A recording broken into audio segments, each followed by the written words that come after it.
Allora, facciamo l'unboxing. Oggi mi è arrivato questo mega pacco, dovrebbe essere di AliExpress, sigillato.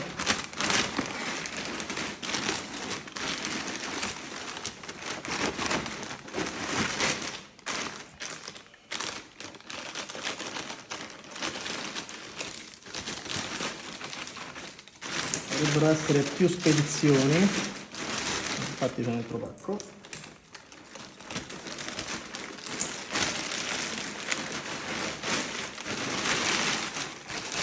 Un pacco di un pacco.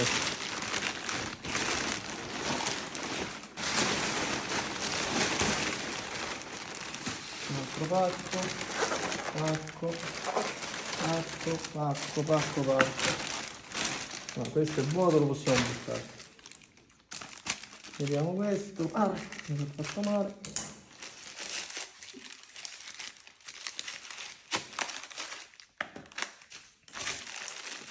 Vediamo se è arrivato tutto. Ok, questi sono i dissipatori.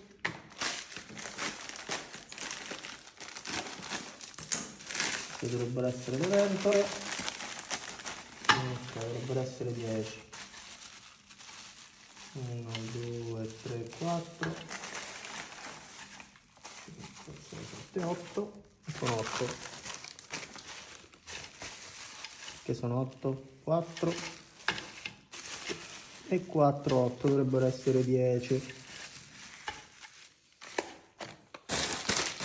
Non ci sono. Le facciamo vedere che sono 4. 4.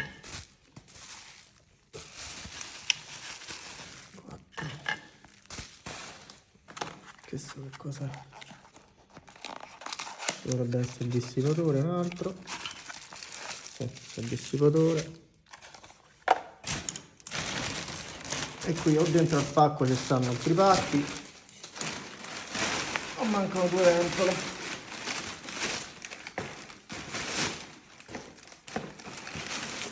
Questo è arrivato sfondato.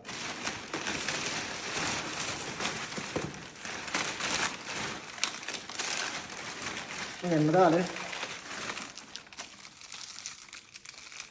Lo vediamo. Ah, vediamo cos'è.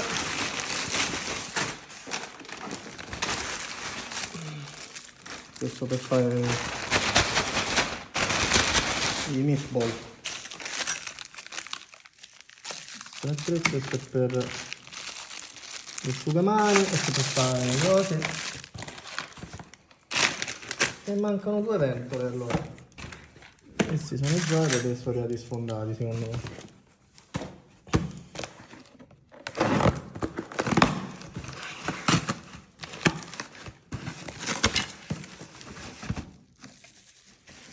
Dai, dove sono tutti i joystick, controller. 1, 2, 3, 4, 5. Mancano 2 ventole.